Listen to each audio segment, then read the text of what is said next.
We are following breaking news. A new bill would ban transgender girls from playing on girls' high school sports teams in North Carolina.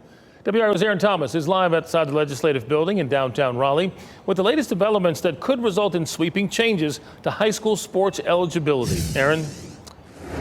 Yeah, Gerald, we are talking about the Fairness in Women Sports Act filed in both the State House and State Senate. Also filed, we're talking about a bill titled the School Athletic Transparency Bill, which also aims to put restrictions on transgender athletes. As it stands, rules from the North Carolina High School Athletic Association allow student athletes who identify as transgender an opportunity to play sports based on their gender identification. But they do have to go through a lengthy process for eligibility. This new Fairness in Women's Sports Act says, quote, sex shall be recognized based solely on a person's reproductive biology and genetics at birth. Today I spoke with WRAL's North Carolina Capitol Bureau Chief Laura Leslie about the likelihood of the bill's passing now that Republicans have a supermajority, with Representative Tricia Cotham announcing her departure from the Democratic Party.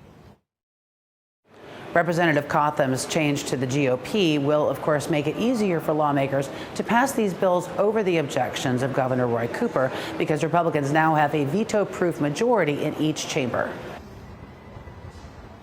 Certainly a lot of activity happening in this legislative building behind me. In addition to these bills we just referenced, there's also another bill that tackles transgender participation in sports, and you also have this new bill that wants to prevent minors from receiving gender-affirming care. On our late news, we're going to be having reaction from both sides of the aisle and have a deeper dive into these bills at hand. Gerald?